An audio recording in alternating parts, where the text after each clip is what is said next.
ಇದ್ದೇ ಇರ್ತದೆ. ಯಾಕಂದ್ರ ಈ ಶಾಸಕಾಂಗ ಇವೆಲ್ಲ ಆಯ್ಕೆ ಮಾಡ್ತಕ್ಕಂಥವ್ರು ಮಠಾಧೀಶರು ಇದ್ದೇ ಇರ್ತಾರ.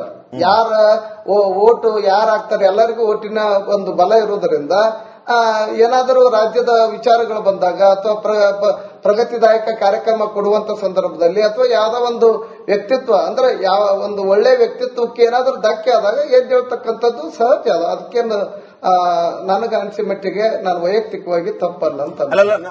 ಬಸವರಾಜ ಸ್ವಾಮಿಗಳೇ, ನನ್ನ ಪ್ರಶ್ನೆ ನಿಮ್ಮಿಂದ ನೇರವಾದ ಉತ್ತರವನ್ನ ಬಯಸ್ತೀನಿ ಸ್ವಾಮೀಜಿಗಳೇ, ನಿಮ್ಮಿಂದ ನೇರವಾದ ಉತ್ತರವನ್ನ ನಾನು ಬಯಸ್ತೀನಿ. ಈಗ ಒಬ್ಬ ಒಕ್ಕಲಿಗ ಸಮುದಾಯದ ಹುಡುಗ, ಒಂದು ಕುರುಬ ಸಮುದಾಯದ ಹುಡುಗ, ಒಂದ್ ನಿಮಿಷ ಇಲ್ಲಿ ಕೇಳಿ ಸ್ವಾಮೀಜಿಗಳೇ, ನೀವು ಪೀಠದಲ್ಲಿ ಕೂತಿರ್ತೀರಿ, ನೀವು ಸ್ವಾಮೀಜಿಗಳು ನಿಮಗೆ ಉನ್ನತ ಸ್ಥಾನಮಾನ ಕೊಟ್ಟಿರ್ತಾರೆ, ಮಾರ್ಗದರ್ಶನ ಮಾಡಬೇಕು ಅನ್ನುವಂತಹ ಒಂದು ವಿಶೇಷವಾದಂತಹ ಭಕ್ತಿ ಭಯ ನಿಮ್ಮ ಮೇಲೆ ಇರುತ್ತೆ ನಮಗೆ.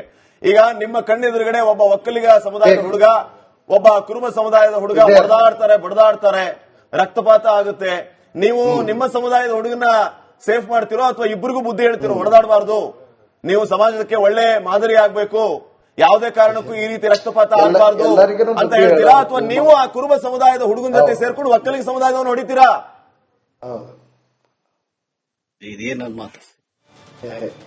ಇಲ್ಲ, ಎಲ್ಲರನ್ನೂ ಮಾನವೀಯ ದೃಷ್ಟಿಯಿಂದ, ಪ್ರೀತಿಯಿಂದ, ಗೌರವದಿಂದ ಕಾಣ್ತಕ್ಕಂಥದ್ದು ನಮ್ಮ ಧರ್ಮ. ಒಂದಷ್ಟು ವರ್ಗಗಳಿಗೆ ಶತಮಾನದಿಂದ ಅನ್ಯಾಯ ಆಗಿದೆ, ಅವರಿಗೆ ಒಂದಷ್ಟು ಸರ್ಕಾರದ ಕಾರ್ಯಕ್ರಮಗಳು ತಲುಪಬೇಕು. ಆ ದೃಷ್ಟಿಯಿಂದ ಕೆಲವೇ ಈ ಕರ್ನಾಟಕದೊಳಗ ಬಸವಣ್ಣವ್ರು ಯಾಕೆ ಕ್ರಾಂತಿ ಮಾಡಿದ್ರು, ಕನಕದಾಸರು ಯಾಕೆ ಕ್ರಾಂತಿ ಮಾಡಿದ್ರು, ಗುರುನಾರಾಯಣ ಅವರು ಯಾಕೆ ಕ್ರಾಂತಿ ಮಾಡಿದ್ರು, ಅಂಬೇಡ್ಕರ್ ಅವರ ಸಂವಿಧಾನ ಬರ್ಲಿಕ್ಕೆ ಅವರೇ ಯಾಕೆ ಬಂದ್ರು, ಅವರೆಲ್ಲ ನೋಡಿದಾಗ ನಾವು ಆ ವರ್ಗಗಳಿಗೆ ನ್ಯಾಯ ಸಿಗಬೇಕಂತ ಒಂದು ಗುರಿಗೆ ಮಾತ್ರ ಸಮಗ್ರತೆ ಭಾವನೆ ದೊಡ್ಡವರಲ್ಲಿ ಬರಬೇಕು. ನಾವೇನು ಇರ್ತೀವಿ, ಅನ್ಯಾಯ ಆದವ್ರ ಪರವಾಗಿ ಬಂದ್ರು, ಅಲ್ಲಿ ಇಲ್ಲಿ ಏನಾಗ್ತಿದೆ ಬರ್ಲಿಲ್ಲ. ಸ್ವಾಮೀಜಿ ಅವರಿಗೆ ನಾನು ನಿಮ್ಗೆ ನೇರ ಪ್ರಶ್ನೆ ಕೇಳ್ತಾ ಇದ್ದೀನಿ. ಈಗ ಪವರ್ ಶೇರಿಂಗ್ ಆಗ್ಬೇಕು, ಸಮಾನತೆ ಇದ್ರೆ ಹೇಳಿ. ಈಗ ಆ ಸಮುದಾಯ ಡೆವಲಪ್ಮೆಂಟ್ ಆಗಿದೆ, ಎಲ್ಲಾ ದೃಷ್ಟಿಯಿಂದ ಆರ್ಥಿಕವಾಗಿ, ಸಾಮಾಜಿಕವಾಗಿ, ಸಾಹಿತ್ಯಿಕವಾಗಿ, ಸಾಂಸ್ಕೃತಿಕವಾಗಿ ಶ್ರೀಮಂತ ಆಗೈತೆ ಅಂತಂದಿದ್ರ ನಾ ಯಾಕೆ ಬಯಲಿಗೆ ಬರ್ತಿದ್ವಿ, ಮಾತಾಡ್ತಿದ್ವಿ, ಆ ಪ್ರಶ್ನೆನೇ ಬರುದಿಲ್ರಿ. ಆದ್ರೆ ನಾವ್ಯಾಕೆ ಬಂದ್ವಿ ಅಂದ್ರೆ ಆ ವರ್ಗಗಳಿಗೆ ಅನ್ಯಾಯ ಆಗ್ಬಾರ್ದು. ಆ ವರ್ಗಕ್ಕೆ ಕರ್ನಾಟಕದೊಳಗನ ಇಷ್ಟೆಲ್ಲ ನೀವು ಇತಿಹಾಸವನ್ನು ತಕೊಂಡ್ರೆ, ಒಂದು ಸ್ವತಂತ್ರ ಸಿಕ್ಕ ಮೇಲೆ, ಪ್ರಜಾಪ್ರಭುತ್ವ ವ್ಯವಸ್ಥೆ ಗಟ್ಟಿ ಆದ್ಮೇಲೆ ಯಾರು ಈ ರಾಜ್ಯವನ್ನ ಆಳಿದ್ದಾರೆ, ಬಹುಸಂಖ್ಯಾತರು ಯಾರ ಆಳಿದಾರೆ ಅನ್ನೋದು ಇತಿಹಾಸ ನಿಮ್ಗೆಲ್ಲ ಗೊತ್ತಿರ್ತಕ್ಕಂಥದ್ದು.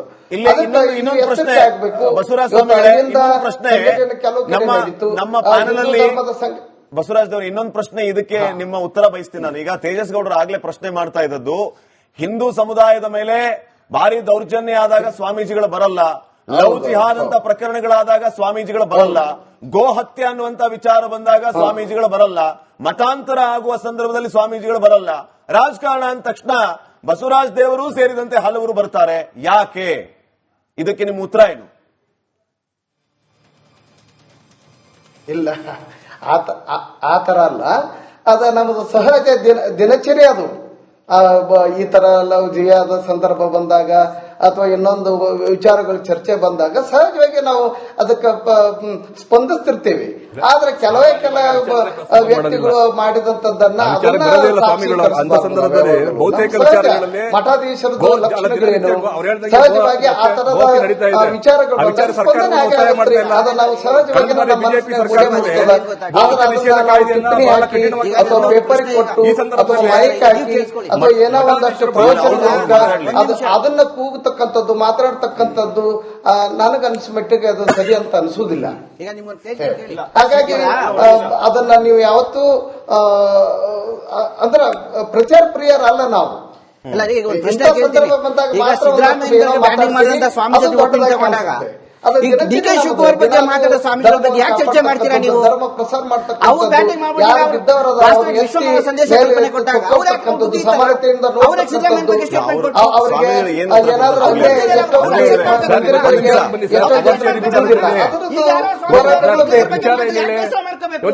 ಮುಖ್ಯಮಂತ್ರಿ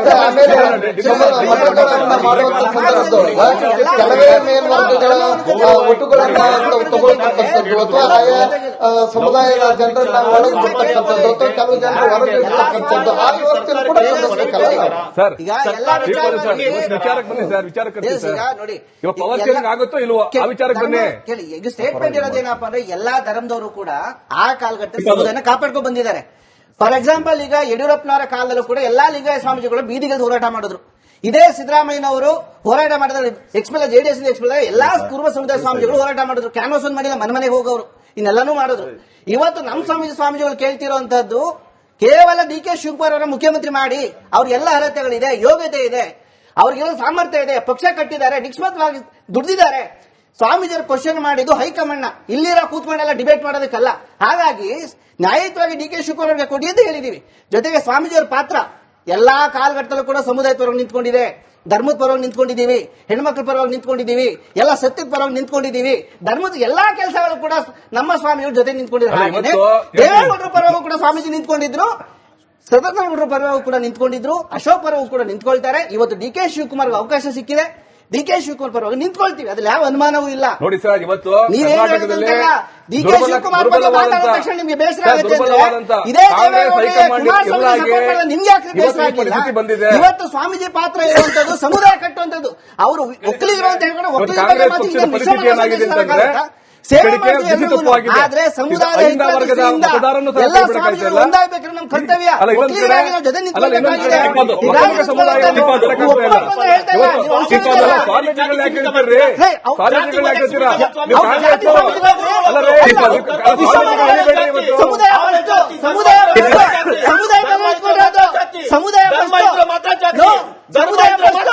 ಧರ್ಮ ನಿಮ್ಮ ಧರ್ಮ ಯಾರ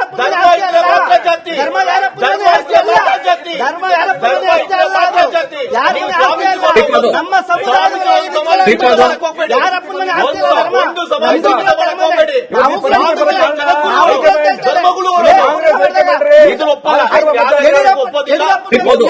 ಜಾತಿಗೆ ಸೀಮಿತ ಮಾಡಕ್ಕೆ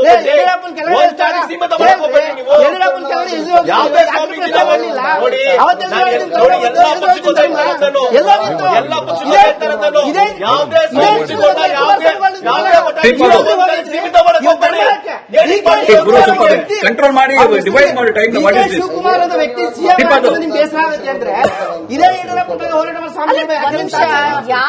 ಯಾರ ವಿರುದ್ಧ ಮಾತಾಡ್ತಾ ಇದ್ದೀರಾ?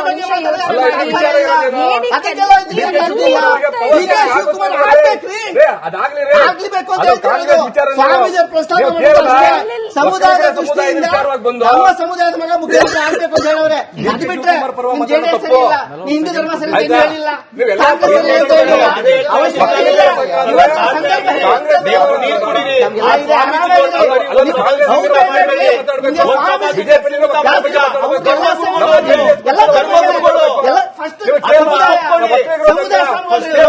ಸಮುದಾಯ